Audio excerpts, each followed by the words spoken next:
Hello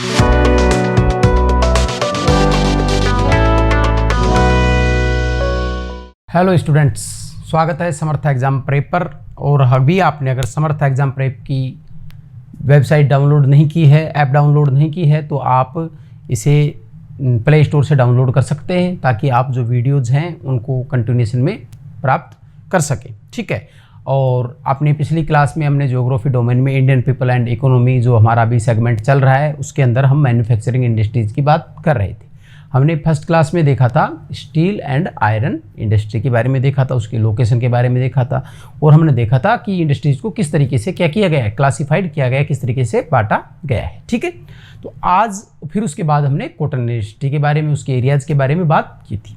तो आज अपनी इस क्लास के अंदर अपन बात करेंगे उसी के फर्दर सेगमेंट के तौर पे शुगर इंडस्ट्रीज़ के बारे में, पेट्रोकेमिकल इंडस्ट्रीज़ के बारे में और नॉलेज इंडस्ट्रीज़ के बारे में, और साथ में हम देखेंगे द कंसेप्ट ऑफ एलपीजी जो कि आपके चैप्टर में दी गई है। ठीक है। हम पहले ही बात कर चुके हैं कि इंडस्ट्री को प्रभावित करने वाले कारकों में भौगोलिक कारक भी होते हैं और मानवीय कारक भी होते हैं। भौगोलिक कारक में क्या होते हैं, जैसे भाई कच्चा जो माल है, रॉ मटेरियल है, जो कि इसे और बोला जाता है, आइस्क बोला जाता है, जो चीज़ बनाई जा रही है उसके लिए जो कच्चा माल है उसकी प्राप्ति कहाँ से हो रही है। ठीक है। एग्रो बेस्ड है तो कृषि से प्राप्त हो रही है, और माइन बेस्ड है तो खनन से प्राप्त हो रही है। ठीक है। दूसरी बात इसके अंदर क्या आ जाती है, मानवीय जो कारक है। और प्राकृतिक कारक में क्या चीज़ हो जाएगी, टेरेन कैसी है या जलवायु कैसी है, और मिट्टी के प्रकार भी हैं, वो भी चीज़ें क्या है, वो भी चीज़ें कई बार क्या करती है, प्रभावित करती है। जैसे आपको ये थोड़ा अजीब लगेगा कि मिट्टी कैसे प्रभावित कर सकती है, भाई कलर वाली मिट्टी है। ठीक है। ग्राउंड वाटर मान लो कहीं पे खारा है, ग्राउंड वाटर अच्छा नहीं है, तो अवेलेबिलिटी ऑफ वाटर रिसोर्सेज है वो भी क्या है, इसको प्रभावित करती है। और अगर मिट्टी खारी है, कलर वाली है, तो क्या है, वहाँ पे बिल्डिंग बनाना, इंडस्ट्रियल चीज़ें करना क्या है, कई बार प्रोडक्टिव नहीं रहता। तो उन चीज़ों का भी क्या किया जाता है, ध्यान रखा जाता है। ठीक है। मानवीय कारक में क्या हो जाता है, जैसे सस्ता श्रम है, पूंजी है और उद्यमशीलता है, इन चीज़ों का भी क्या है, काफ़ी बड़ा रोल है। विशेषज्ञता का आज के समय में सबसे ज़्यादा रोल किसका है, विशेषज्ञता का रोल है। तो आइए शुरू करते हैं। तो पहला है अपना इसमें शुगर इंडस्ट्री।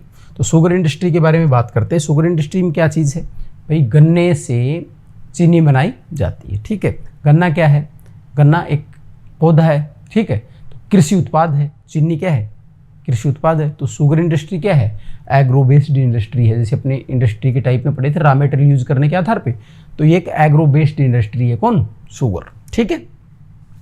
इसमें क्या होता है, गन्ना का भी वेट क्या होता है, लूज होता है। तो गन्ने के शुगर की मिल है, उनमें भी इस चीज़ का काफ़ी प्रभाव पड़ता है कि गन्ना उत्पादक क्षेत्रों में ही ज़्यादातर शुगर मिल लगाई जाती है। जबकि कॉटन इंडस्ट्री में क्या देखा था, उसमें बाजार के आधार पर चीज़ें लगाई जाती थी। ठीक है।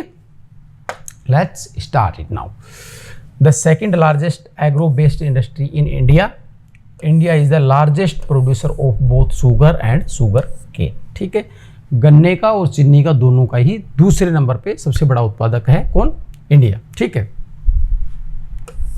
लार्जेस्ट प्रोड्यूसर है दोनों का ही। ठीक है। और the second largest agro based industry है इंडिया के अंदर शुगर इंडस्ट्री। ठीक है। लेकिन भारत चीनी के उत्पादन में और गन्ने के उत्पादन में दोनों में दुनिया में पहले स्थान पर है। ठीक है।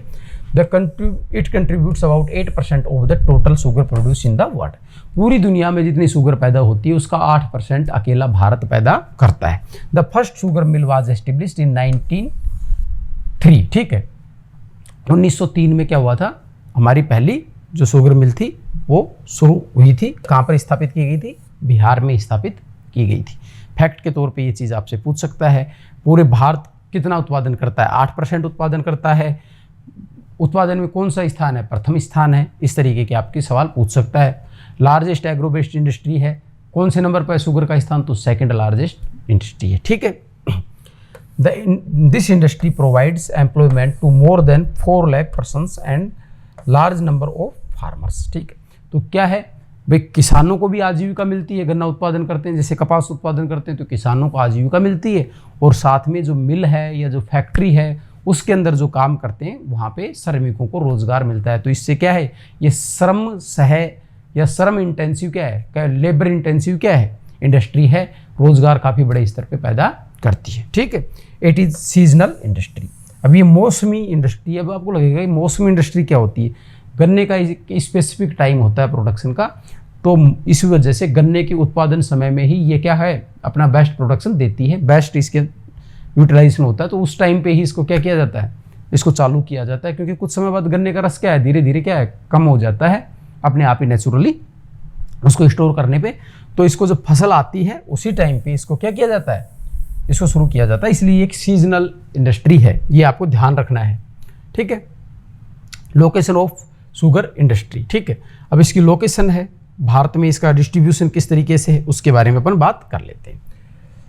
As sugar cane is heavily low value और weight losing and perishable raw material, ठीक है। 10 sugar factories are located mostly in sugar cane growing regions. देखो यही बात है, मोटी सी बात आपको क्या समझनी है, गन्ना है वो वेट लूज करता है, ठीक है, बाहर से है। तो कच्चे उद्योग के आधार पर जो उद्योग लगाए जाते हैं कच्चे माल के आधार पर, उसी तरीके से गन्ने को भी वहीं लगाया जाता है जहां इसको पैदा किया जाता है, ठीक है। जैसे लोहे को ज़्यादातर जहाँ पर लोहा और कोयला मिलता था वहाँ लगाया जाता था, वैसे ही गन्ने को भी, शुगर मिल को भी वहीं लगाया जाता है जहाँ पर क्या है गन्ने का प्रोडक्शन होता है, उत्पादक क्षेत्र जो होते हैं वहीं पर इसको क्या किया जाता है, लगाया जाता है, ठीक है। Maharashtra has emerge as the leading sugar producing state in country and produce more than 1/3 of, लगभग 33% से क्या करता है ज़्यादा उत्पादन अकेला कौन करता है, महाराष्ट्र करता है, और भी ये तेजी से उभरा है पिछले कुछ दशकों में। Uttar Pradesh is now the second largest producer of sugar. These are 2 belts of UP where sugar factories are located. पहली है द गंगा यमुना दोआब क्षेत्र, इसमें है सहारनपुर, मुजफ्फरनगर, मेरठ, गाजियाबाद, बागपत एंड बुलंदशहर डिस्ट्रिक्ट, ठीक है भाई। बागपत वाले बच्चों आपका आ गया क्षेत्र, तराई रीजन, लखीमपुर खीरी, बस्ती, गोंडा, गोरखपुर और बहराइच क्षेत्र, ये तराई वाला क्षेत्र है जहाँ पर है। अब मैंने भाई बागपत का नाम इसलिए लिया है कि मेरे कुछ दोस्त थे, वहाँ से मैं क्या करता था, गुड़ मंगवाता था घर का हाथ से बना हुआ, इसलिए इसका नाम मैंने यहाँ पे इंक्लूड कर दिया। तो ये कोई क्षेत्रवाद या पक्षपात वाली बात नहीं है, आपके क्षेत्र की कोई विशेष बात आएगी तो आपके क्षेत्र का नाम भी उसके अंदर क्या किया जाएगा, लिया जाएगा। तो ये क्षेत्र की अपने बात कर ली। महाराष्ट्र क्या है, बहुत लीडिंग है और लगभग 33% उत्पादन करता है। दूसरे नंबर पे कौन अपना, दूसरे नंबर पे अपना यूपी है, और यूपी में गंगा यमुना दोआब और तराई रीजन 2 क्षेत्र हैं और उनके क्षेत्र दे रखे हैं, ठीक है। शुगर प्रोड्यूसिंग स्टेट्स की बात की जाए तो वही मतलब चला आ रहा है उसी सीक्वेंस में। तो अपने महाराष्ट्र और यूपी तो देख लिया, अब अपन देखते हैं तमिलनाडु हैज शुगर फैक्ट्रीज इन कोयम्बटूर, वेल्लोर। अब कोयम्बटूर देखो वही है सूती वस्त्र उद्योग का बिल्कुल गढ़ था यहाँ का। तमिलनाडु में जितना उत्पादन होता था उसका 50% कौन करता था, कोयम्बटूर करता था। तो गन्ने में भी ये लीडिंग है, वेल्लोर, तिरुनेलवेली और वेलुपुरम एंड तिरुचन्नापल्ली डिस्ट्रिक्ट, ठीक है। इन कर्नाटक, तमिलनाडु हो गया, अब है Karnataka. The important sugar producers are Belgaum, Bellary, Mandya, Shimoga, Bijapur and Chitradurga, ठीक है। ये नाम याद रखने हैं, बेलगाम, बेल्लारी, मांड्या, शिमोगा, बीजापुर एंड चित्रदुर्ग, ठीक है।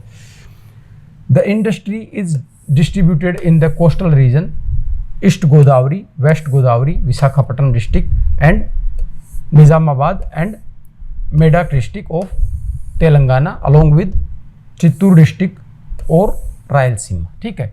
अब ये आंध्र वाले क्षेत्र में चला गया, ईस्ट वाले क्षेत्र में चला गया, तो उधर वाले क्षेत्र में कह रहा है कि इसका डिस्ट्रीब्यूशन किधर है, कोस्टल क्षेत्र में, जैसे East Godavari, West Godavari, Visakhapatnam district and Nizamabad, ठीक है, and Medak district of Telangana. तो आंध्र प्रदेश का क्षेत्र आ गया और मेडक डिस्ट्रिक्ट ऑफ तेलंगाना में क्या है, इसका प्रोडक्शन किया जाता है। साथ में चित्तूर और रायलसीमा वाले क्षेत्र में इसका उत्पादन किया जाता है। Other sugar producing states are Bihar, Bihar में सारण, चंपारण। अब देखो बिहार में क्या हुआ था, बिहार में शुरुआत हुई थी लेकिन अब बिहार काफ़ी पिछड़ चुका है, ठीक है। चंपारण, मुजफ्फरपुर। अब देखो वहाँ पे मुजफ्फरनगर था यूपी में, मुजफ्फरपुर कहाँ पर है, मुजफ्फरपुर है बिहार में। तो ये ऐसे कुछ चीज़ होती है, जैसे अपने पिछले क्लास में अपने क्या बात की थी, पिछली क्लास में अपने बात की थी हुबली और हुगली की। हुबली कहाँ थी, हुबली थी कर्नाटक में और हुगली थी वेस्ट बंगाल में, ठीक है। तो अब मुजफ्फरपुर है बिहार में और मुजफ्फरनगर है यूपी में, ठीक है। दोनों शुगर के हैं, ठीक है। सिवान, दरभंगा और गया, ठीक है। तो ये बिहार के हैं। पंजाब में गुरदासपुर, जालंधर, संगरूर, पटियाला, अमृतसर क्षेत्र है। हरियाणा में यमुनानगर, रोहतक, हिसार, फरीदाबाद है। गुजरात में क्या है, अभी नया नया आया है, ठीक है, शुगर इंडस्ट्री अभी न्यूली एस्टेब्लिश्ड है।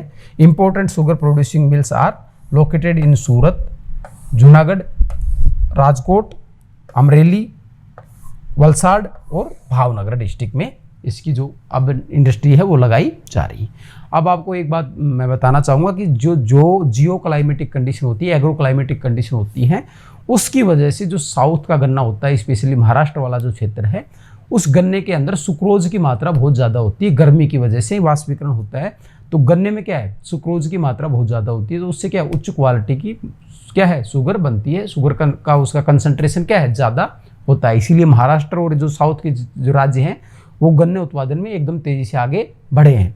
लेकिन जो उत्तर भारत के राज्य हैं जिनके अंदर क्या है, जैसे यूपी का क्षेत्र है, बिहार का क्षेत्र है, इनके अंदर गन्ने के अंदर क्या पानी की मात्रा ज़्यादा होती है और गन्ने के अंदर मिठास क्या है, कम होता है।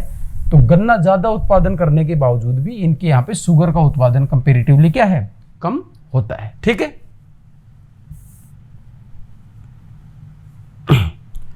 अब अपन बात करते हैं पेट्रोकेमिकल इंडस्ट्रीज की, ठीक है। पेट्रोकेमिकल इंडस्ट्रीज में सॉरी ये हो जाता है बीच बीच में।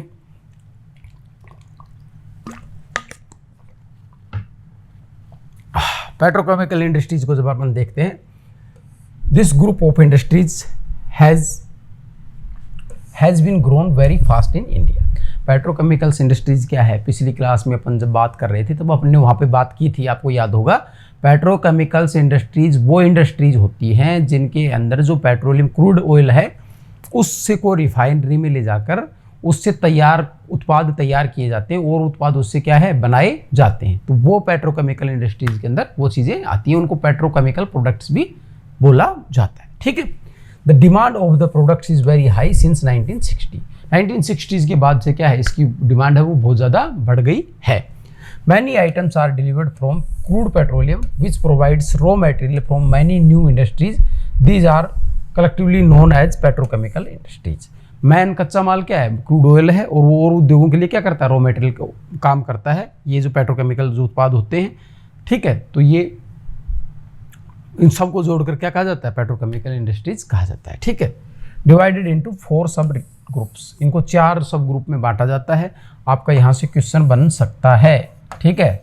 तो अपने को ध्यान रखनी है ऐसी चीज़ें कि पेट्रोकेमिकल के सब ग्रुप्स कौन से हैं। तो पॉलीमर है, पॉलीमर में क्या आते हैं, जो सिंथेटिक धागे होते हैं ना, सिंथेटिक जो फाइबर होता है, सिंथेटिक जो धागे होते हैं वो इसके अंदर आते हैं। सिंथेटिक धागे, नायलॉन, ठीक है, नायलॉन वायलॉन के जो धागे आते हैं वो सारे इसमें आ जाते हैं। सिंथेटिक पॉलीमर्स और सिंथेटिक फाइबर्स, ठीक है, ये दोनों इसमें आ जाते हैं।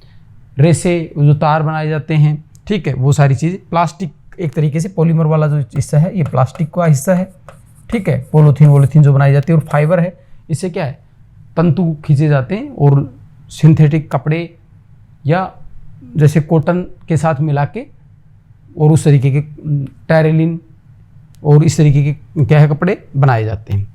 फिर इलास्टोमर्स होते हैं। इलास्टोमर्स जो मतलब जिनमें तन्यता का गुण पाया जाता है, इस तरीके की इससे सामग्री बनाई जाती है।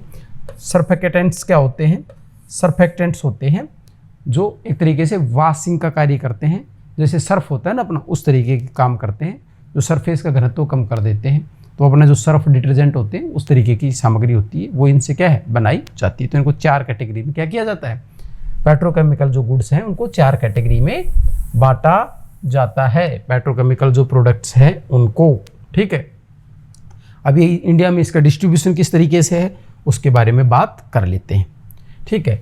Mumbai is the hub of the petroleum industries, ठीक है। Other cracker units are at Auraiya Uttar Pradesh, ठीक है, और जामनगर, गांधीनगर एंड हजीरा गुजरात,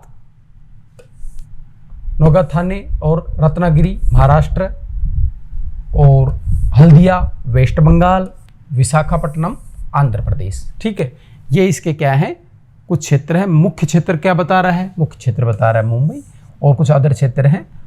अयोध्या है कहाँ पे, उत्तर प्रदेश में, जामनगर गांधीनगर और हजीरा कहाँ पर है, गुजरात में है, और नोगोथाने और रत्नागिरी महाराष्ट्र में, हल्दिया बंगाल में, और विशाखापट्टनम आंध्र प्रदेश में। ये क्षेत्र है जो आपको क्या है, याद रखने हैं पेट्रोकेमिकल इंडस्ट्रीज के एग्जाम्पल के तौर पे और उनके रीजन के तौर पे। There are 3 organisations which are working in the petrochemical sector under the administrative control of the department of chemicals and petrochemicals. अब आपको ये चीज याद रखनी है, यहाँ से आपका क्या बन सकता है, क्वेश्चन बन सकता है। कौन सा डिपार्टमेंट करता है, तो department of chemicals and petrochemicals देखता है, और किन को देखता है, 4 क्या हैं, 3 क्या है ऑर्गेनाइजेशंस हैं जिनको ये देखता है। 3 ऑर्गेनाइजेशन के अंदर में सारी क्या है, यूनिट्स काम करती हैं। तो पहली है इंडियन पेट्रोकेमिकल कॉरपोरेशन, ठीक है। दूसरी है पेट्रोफाइज कॉरपोरेटिव लिमिटेड, PCL बोल देते हैं इसको। It is a joint venture of the government of India and weavers cooperative societies, ठीक है। It has 2 plants at Vadodara and Maldhari, ठीक है। मालधारी में और वडोदरा में इसके 2 प्लांट हैं, और ये जॉइंट वेंचर है कोऑपरेटिव का और गवर्नमेंट का, दोनों का, ठीक है। Central institutes of plastic engineering and technology, CIPET, ठीक है। जैसे आपका CUET है ना, ऐसे ये क्या है, सिपेट है, central institute of plastic engineering and technology, ठीक है। It is involve in importing training in petrochemical industries, ठीक है। ये इम्पार्ट करता है किस चीज़ को, ट्रेनिंग करता है पेट्रोकेमिकल इंडस्ट्रीज में। भाई अगर कोई उद्योग लगाना है, कोई चीज़ करनी है, तो अपने को क्या है, ये जो पेट्रोकेमिकल इंडस्ट्री है इसमें तकनीक की, कौशल की बहुत ज़्यादा ज़रूरत होती है, क्योंकि बहुत ही फर्जाइल, आग लगने वाली चीज़ें, इस तरीके की चीज़ है। सुरक्षा का प्रबंध, तो इसमें कुशल लेबर चाहिए होता है। तो एक तरीके से ट्रेनिंग क्या करता है, प्रोवाइड करवाता है। सुरक्षा मानक और उन चीज़ों के लिए क्या करता है, कार्य करता है। तो ये 3 संस्थाएं हो गई, और किसके अंडर में काम करती हैं, ये काम करती है department of chemical and petrochemicals के, ठीक है। तो यहाँ से आपका क्या क्वेश्चन बन सकता है, और अब आप इस क्वेश्चन को मेरे को पूरा विश्वास से गलत नहीं करेंगे, ठीक है। सब ग्रुप ऑफ पेट्रोकेमिकल इंडस्ट्रीज, इसके सब ग्रुप क्या क्या हैं, तो इन पे बात कर लेते हैं। Polymers are made from ethylene and propylene which are obtained after refining crude oil, ठीक है। पॉलीमर है वो किससे बनाए जाते हैं, वो बनाए जाते हैं एथिलीन और प्रोपेलाइन से, ठीक है। एथिलीन और प्रोपेलाइन से बनाए जाते हैं, जो किससे निकलता है, क्रूड ऑयल से निकलता है। It provides the basic raw material for plastic industry. अपन ने पहले बात की थी, पॉलीमर से क्या बनाए जाते हैं, प्लास्टिक बनाए जाते हैं। लेकिन अब देखो प्लास्टिक क्या है, एक बहुत बड़ी समस्या बन गया है। तो फ्यूचर में किसकी बात की जा रही है, फ्यूचर में आप बार बार पढ़ते हो पॉलीथीन को बैन करना है, ये करना है। तो पॉलीमर के विकल्प के तौर पे अब कुछ ग्रीन प्रोडक्ट्स की बात की जा रही है, जो इसको क्या कर सके, रिप्लेस कर सके, ठीक है। The national organic chemical industries limited NOCIL established in 1961 and started first naphtha based chemical industry in Mumbai।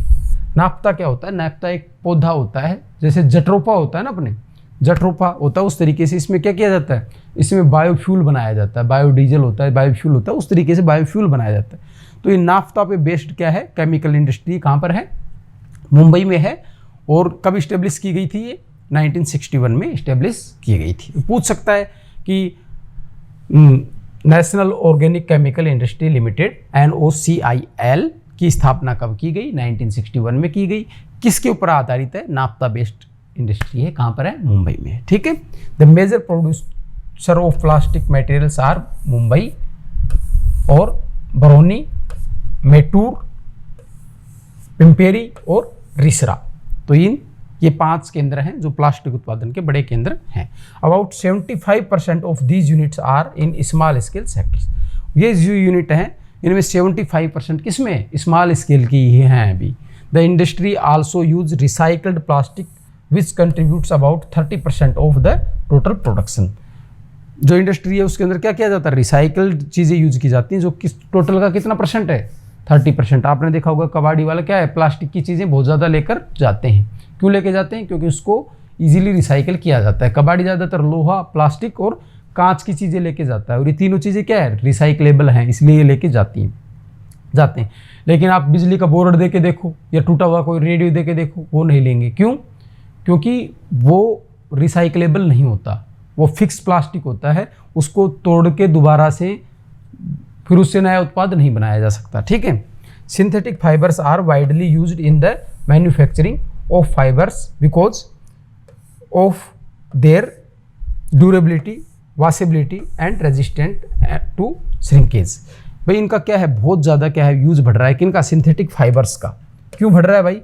भाई ये बहुत आसानी से धोने योग्य होते हैं, कटते फटते बहुत जल्दी नहीं है कॉटन के कपड़ों के बजाय। इस कॉटन के कपड़े में कीड़े लग जाते हैं, उस तरीके की चीज़ें हो जाती हैं, तो कटते फटते नहीं, ड्यूरेबल होते हैं, वॉशेबल बहुत जल्दी सूख जाते हैं, धुल के बहुत जल्दी सूख जाते हैं, और रेजिस्टेंट होते हैं टू श्रिंकेज, सिकुड़ने में। अब सूती कपड़े आपने देखा होगा, कॉटन के जो अपने कुर्ते पजामे होते हैं या अपने घर पे जो कपड़े होते हैं, एक बार धोने के बाद उनमें बहुत ज़्यादा सलवटें पड़ जाती हैं, पर इनमें क्या सलवटें नहीं पड़ती। इसलिए अब क्या किया जा रहा है, लेकिन इनके भी कुछ साइड इफेक्ट्स हैं क्या, जैसे पसीना नहीं सोखते, उस तरीके की इनकी भी समस्याएं हैं।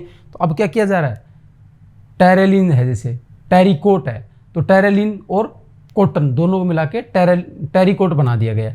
तो उसमें क्या है, कॉटन सूती, मतलब जो सूती वस्त्र हैं उनकी, और जो केमिकल से बने हुए जो ये पॉलीमर्स हैं इनकी, दोनों के सिंथेटिक फाइबर और दोनों के गुण उसके अंदर क्या है आ जाते हैं, और ज़्यादा बेहतर क्या है क्लोथ्स बन जाते हैं। ठीक है। The important fibres and their production centres are nylon and polyesters industries at Kota, Pimpri, Mumbai, Modinagar, Pune, Ujjain, Nagpur, Una and acrylic staple fibres industries at Kota and Vadodara. ठीक है। तो ये कह रहा है कि जो कपड़े के फाइबर के जो मुख्य केंद्र हैं वो इसने बता दिए हैं।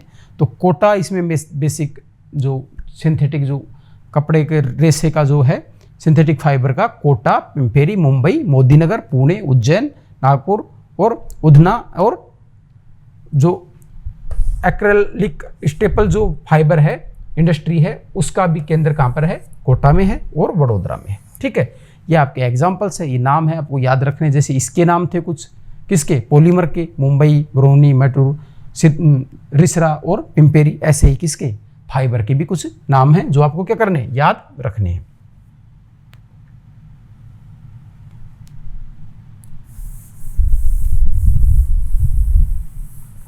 अब अपनी क्या है, नॉलेज बेस्ड इंडस्ट्रीज आ जाती है। नॉलेज बेस्ड इंडस्ट्री, ये इंडस्ट्री का अब के टाइम में बढ़ता हुआ बहुत बड़ा एक क्या है सेगमेंट है, एक क्षेत्र है, जिसके अंदर अब क्या है, जो अपन टर्सरी सेक्टर के अंदर सेवा क्षेत्र देखते हैं उसके तहत इसका क्या हो रहा है, विकास हो रहा है। और अभी फ्यूचर की इंडस्ट्रीज को क्या है बोला जा रहा है कि भविष्य क्या है, अब इसी उद्योग के अंदर क्या है, ज़्यादा है दुनिया का। ठीक है।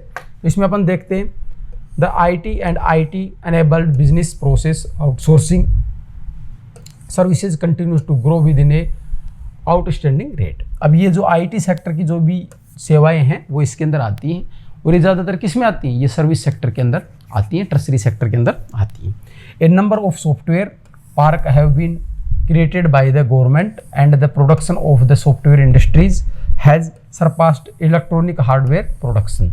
भारत के अंदर कह रहा है कि जो इसका प्रोडक्शन है ना, सॉफ्टवेयर और इनसे संबंधित जो चीज़ें हैं उनका प्रोडक्शन है वो इलेक्ट्रॉनिक हार्डवेयर प्रोडक्शन है, उसके प्रोडक्शन को भी क्रॉस कर चुका है, उससे आगे निकल चुका है, क्योंकि ये फ्यूचर की इंडस्ट्री है। इसमें क्या है, जैसे चिप बनाना, मेमोरी कार्ड बनाना, उस तरीके की चीज़ें हैं, और सॉफ्टवेयर और वो चीज़ें भी इसके अंदर क्या है, डिजाइन की जाती है, बनाई जाती हैं। ठीक है।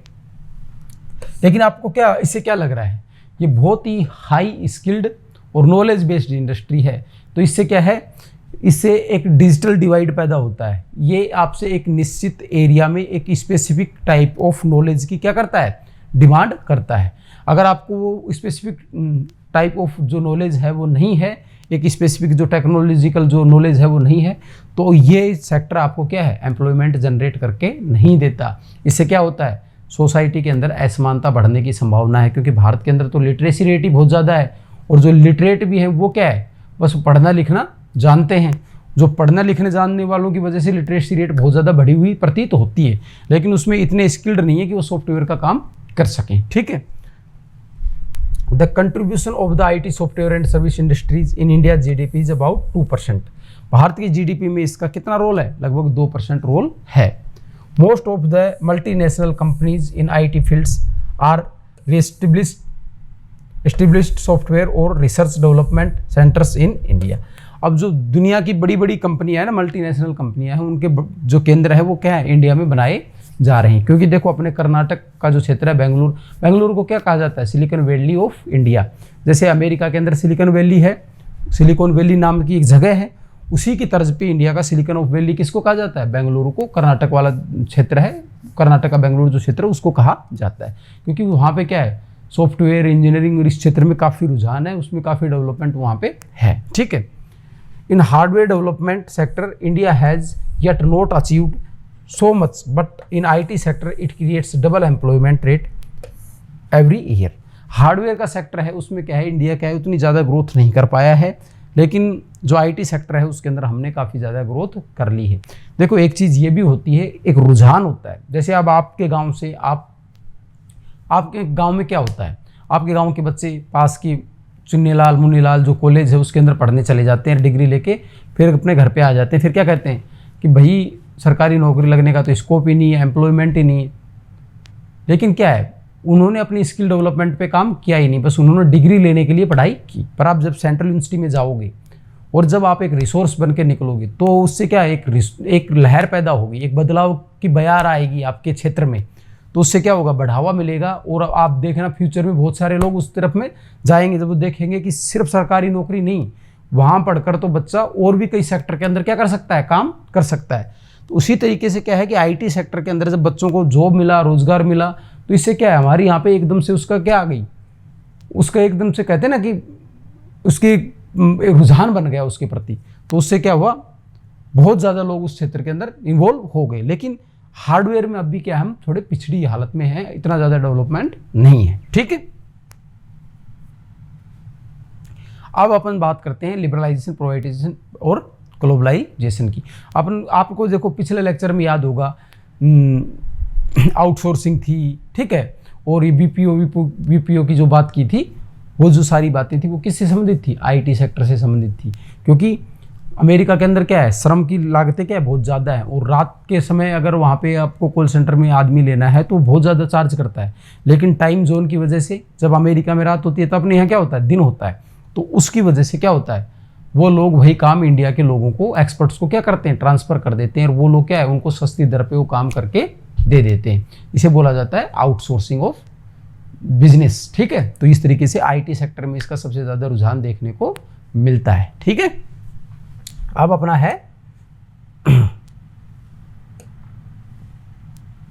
अपना है भाई लिबरलाइजेशन, प्राइवेटाइजेशन और ग्लोबलाइजेशन। अब इस पर आपको मैं मोटी मोटी बात बता दूं। लिबरलाइजेशन है क्या चीज़?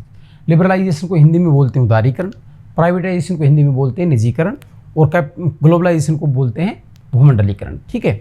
लिबरलाइजेशन में क्या किया जाता है? लिबरलाइजेशन का उल्टा क्या होता है? जब सरकार लाइसेंस राज होता है, जब सरकार क्या करती है? हर चीज़ को अपने अंडर में रखती है और बहुत ज़्यादा क्या करती है? कठोरता बनाती है और सेक्टर्स को क्या करती है? अपने नियंत्रण में रखती है। लाइसेंस वाइसेंस के नियम बहुत कड़े होते हैं। जब उसमें ढील दी जाती है तो उसे बोला जाता है लिबरलाइजेशन। ठीक है। प्राइवेटाइजेशन क्या होता है? जब सार्वजनिक क्षेत्र में ही ज़्यादातर उत्पादन, ज़्यादातर चीज़ें की जाती हैं, तो उसके अगेंस्ट जब वही काम प्राइवेट सेक्टर के लिए खोल दिया जाता है तो उसे बोला जाता है प्राइवेटाइजेशन। और ग्लोबलाइजेशन का मतलब होता है कि जब आपकी इकोनॉमी है वो क्लोज्ड इकोनॉमी थी, बंद इकोनॉमी थी, उसके अंदर अब आप बाहर के लोगों को भी उत्पादन करने का मौका दे रहे हो, आयात निर्यात को क्या कर रहे हो? बढ़ावा दे रहे हो, उसको बोला जाता है ग्लोबलाइजेशन। ठीक है। अब इस पे बात करते हैं एक एक। The new industrial policy was announced in 1991 में की गई थी। ठीक है। नरसिंह राव कौन थे? नरसिंह राव, PV नरसिंह राव जी तो हमारे क्या थे? हमारे PM थे उस टाइम पे। और मनमोहन सिंह जी क्या थे हमारे उस टाइम पे? मनमोहन सिंह जी हमारे उस टाइम पे आर्थिक जो वित्त मंत्री थे वो थे। तो इन दोनों ने मिलकर इसको राव मनमोहन मॉडल भी कहा जाता है। ठीक है। To build on the gain of already made. ठीक है। correct the distortion, weakness that have crept in, maintain a sustained growth in productivity and gainful employment, attain international competitiveness। ठीक है, तो ये क्या है, इसके ऑब्जेक्टिव्स हैं।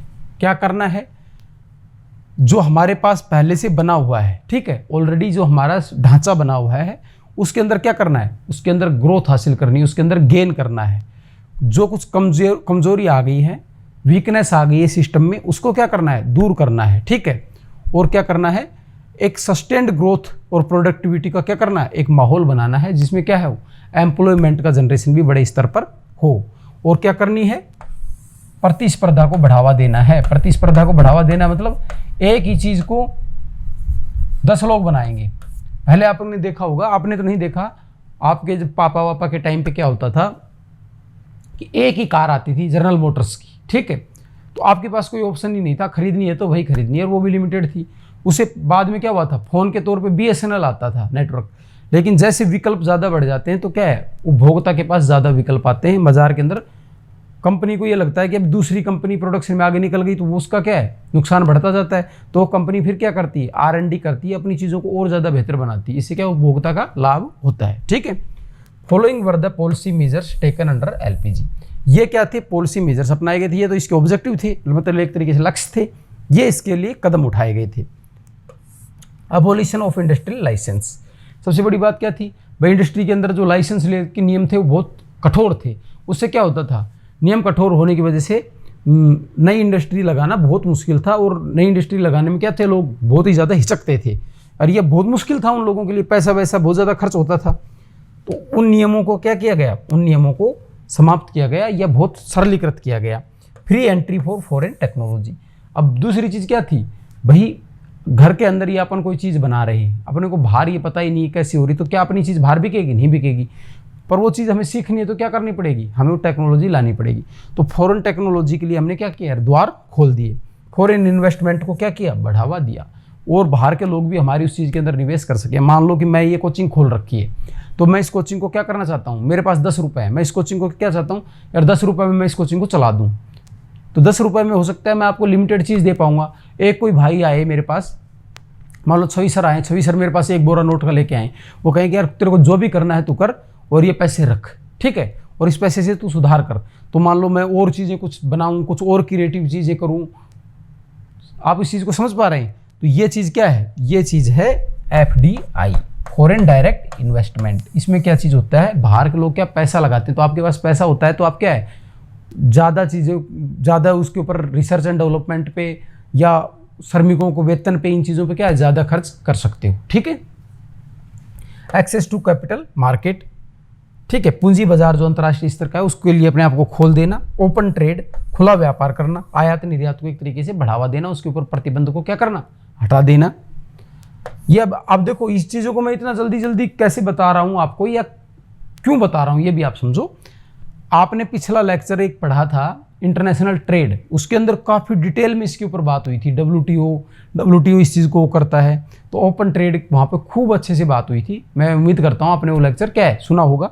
ओपन ट्रेड बेसिकली क्या चीज़ है, अपनी इकोनॉमी को खोल देना और अंतर्राष्ट्रीय स्तर पे बिना भेदभाव के आयात निर्यात और व्यापार संबंधी नियमों को क्या है, बढ़ावा देना। ठीक है, abolition of phased manufacturing programme. ठीक है, फेज्ड मैन्युफैक्चरिंग प्रोग्राम क्या होता है कि स्टेज वाइज चीज़ें बनाई जाती हैं, उसको क्या कर दिया, समाप्त कर दिया।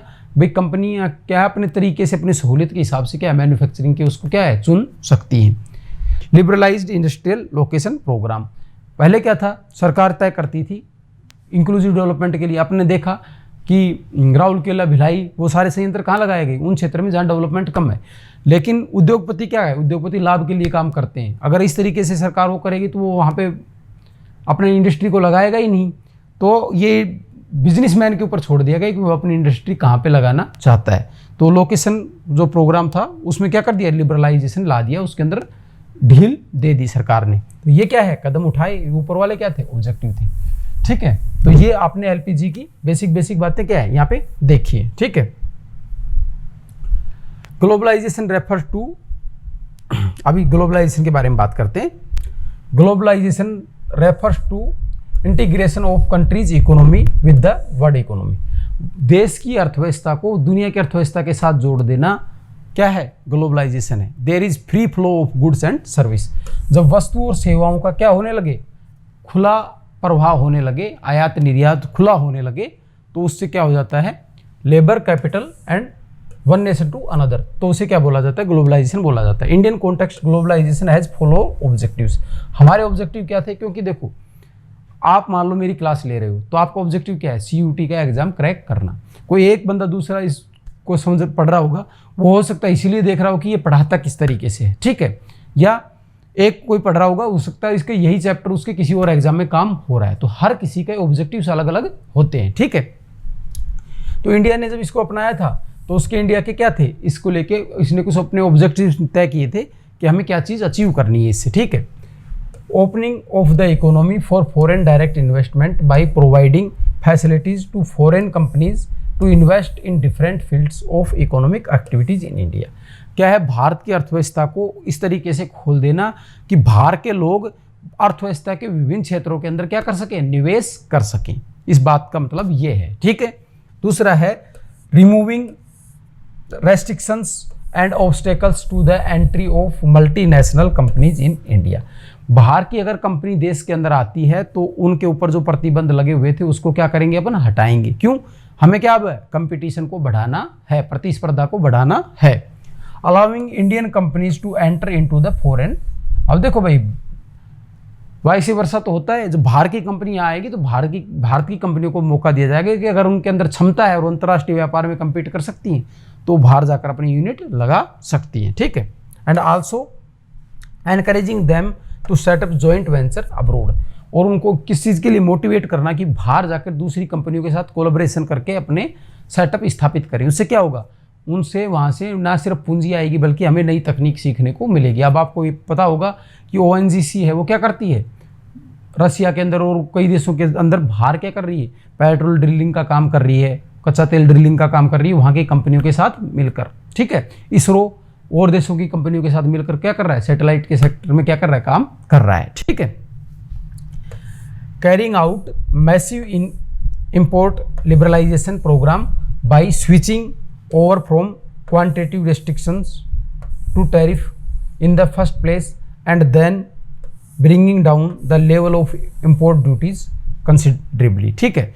तो भाई ये बताना चाह रहा है कि जो हमारा बाजार है ना उसको धीरे धीरे स्टेप वाइज क्या है दुनिया के लिए खोलना है।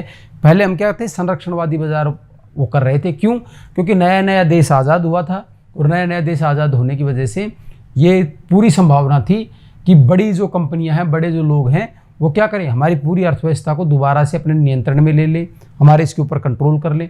लेकिन बाद में जैसे जैसे हम आगे बढ़ते गए और इकोनॉमी के एक दौर आया था 90 के आसपास कि हमारा जो फॉरेन घाटा था वो क्या था, काफ़ी ज़्यादा बढ़ गया था। तो हमें महसूस हुआ कि अब हमारी अर्थव्यवस्था को क्या है, दुनिया के लिए खोलना पड़ेगा।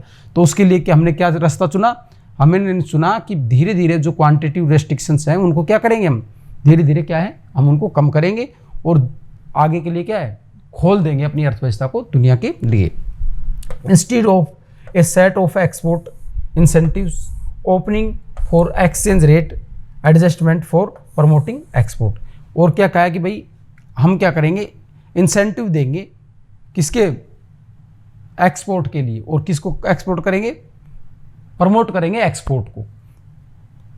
आयात को तो हम क्या है बाधा नहीं लगाएंगे, दूसरे देश के ऊपर टैरिफ ड्यूटी नहीं लगाएंगे, क्योंकि अपने पिछले चैप्टर में लेक्चर में याद होगा आपको फंडामेंटल ऑफ ह्यूमन ज्योग्राफी में क्या पढ़ा था, इंटरनेशनल ट्रेड। वहाँ क्या देखा था, ये दो चीज़ होती हैं इकोनॉमी को खोलने की, एक तो आयात के ऊपर से प्रतिबंध हटाओ और अपने निर्यात को क्या करो, प्रोत्साहित करो। तो ये दोनों कदम हमने अपने ऑब्जेक्टिव के अंदर रखे, ठीक है। अब इसके कुछ इफेक्ट भी पड़े, कुछ एडवर्स इफेक्ट पड़े, कुछ पॉजिटिव इफेक्ट पड़े। भाई पॉजिटिव इफेक्ट क्या पड़े, पॉजिटिव इफेक्ट आप देख लो। अब हर चीज़ की कितनी कंपनियां मौजूद है अपने पास, ठीक है। फॉरेन इन्वेस्टमेंट भी हमारे यहाँ पे आ रहा है और हमारी इकोनॉमी क्या है बहुत तेज़ी से ग्रोथ कर रही है। पिछले इन दशकों में हमने लगभग 7-8 की ग्रोथ रेट से क्या है ग्रोथ की है। और जब पूरी दुनिया मंदी से जूझ रही थी तभी हमारी इकोनॉमी स्ट्रांगली खड़ी थी। तो इन सब का लाभ तो हमें मिला ही है, तकनीक भी आई है और चीज़ें भी आई हैं, लेकिन कुछ नुकसान भी हुए हैं, ठीक है। उनके बारे में बात करते हैं।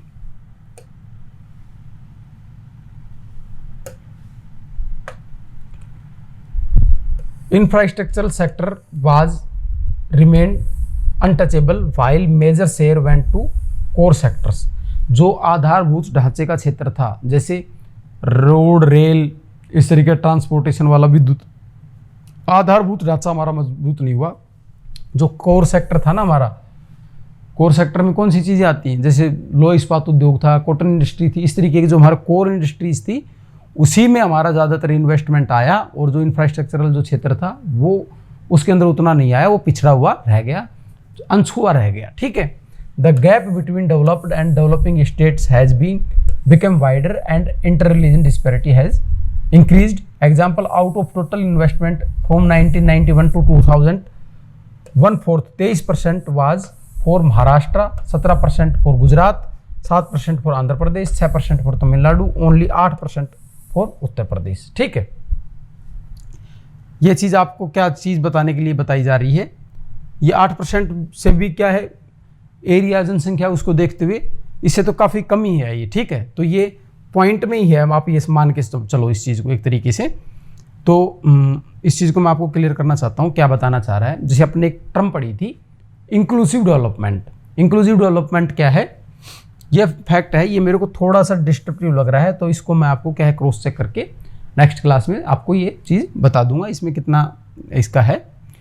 बाकी आप इस चीज़ को देखिए कि जो डेवलप्ड स्टेट है महाराष्ट्र, गुजरात, उन्हीं के अंदर क्या है, ज़्यादातर क्या आया है, इन्वेस्टमेंट आया है एफडीआई के थ्रू। तो एक अपनी इंक्लूसिव डेवलपमेंट पढ़ी थी कि क्षेत्रीय जो असमानता है, इंक्लूसिव डेवलपमेंट क्या करता है, सभी क्षेत्रों के ऊपर बराबर बल देता है, सारे सेक्टर्स पे, जैसे कि इंफ्रास्ट्रक्चर पे भी और कोर सेक्टर पे भी साथ देगा, प्लस में रीजनल इंक्लूसिव भी, बिहार पे भी उतना ही बल देगा जितना महाराष्ट्र पे देता है। लेकिन ये एलपीजी अपनाने के बाद अब हम कंपनियों को बाध्य नहीं कर सकते, हमने पहले पढ़ा है, कंपनियों को लाइसेंस के नियम भी नहीं लगा सकते, उनको ये भी नहीं कह सकते कि तुम यहीं पे अपनी यूनिट लगाओगे। तो अब क्या है, कंपनी अपने लाभ के हिसाब से यूनिट्स लगाती हैं। तो कंपनियां ज़्यादातर अपनी यूनिट्स कहाँ लगाती हैं, जो ऑलरेडी डेवलप्ड स्टेट्स हैं। तो इससे क्या है, क्षेत्रीय असमानता बढ़ी है। ठीक है। Thus the share of both domestic and foreign investment went to already developed states। Clear है बात। तो जो फॉरेन इन्वेस्टमेंट है ये ऑलरेडी जो डेवलप्ड स्टेट है उनके अंदर ही क्या है, चला गया है। Economically weaker states could not compete with the developed states in open market in attracting industrial investment। जो वीकर स्टेट हैं वो क्या है, फॉरेन इन्वेस्टर्स को क्या है, अट्रैक्ट भी नहीं कर सकते, क्योंकि उसके लिए क्या करना पड़ता है, आपको अपना इंफ्रास्ट्रक्चर और वो चीज़ें दिखानी पड़ती है, क्या क्या रियायतें दोगे, इंफ्रास्ट्रक्चर का लेवल क्या है, बिजली कितने घंटे आती है, उसी आधार पे आपके यहाँ पे कोई क्या इन्वेस्टमेंट आता है। ठीक है। आप मान लो अब सेंट्रल यूनिवर्सिटी में पढ़ने गए और आपके अंदर क्षमता होगी, 2 बच्चों का इंटरव्यू होगा, तो क्या देखते हैं, वो ये देखते हैं कि क्षमता, क्योंकि वो आपको पैकेज देंगे 5 लाख का, 10 लाख का, तो किसके आधार पे देंगे, आपकी क्षमता के आधार पर देंगे। ठीक है। अब गांव का एक बच्चा पढ़ा हुआ है और ना टेक्नोलॉजी जानता है, ना अपने सब्जेक्ट को बहुत डीपली जानता है, तो उसके ऊपर कंपनी इन्वेस्ट करेगी, नहीं करेगी। लेकिन अगर वो बच्चा सही जगह से पढ़ा हुआ है, चाहे भले गाँव का हो चाहे शहर का हो, पर अगर उसने पढ़ा अच्छी जगह से है और अपने अंदर क्वालिटी डेवलप की है, तो उसके ऊपर क्या है, इन्वेस्टमेंट किया जाएगा। इसी तरीके से क्या है, इकोनॉमिकली वीकर स्टेट है, उनके पास क्या है, ऑलरेडी रिसोर्स नहीं है, तो इन्वेस्टर वहाँ पे क्या है, आते ही नहीं है, वो इन्वेस्टर को आकर्षित नहीं कर पाते। इससे क्या है, जो अपनी क्षेत्रीय असमानता है वो क्या है, बढ़ती है। ठीक है।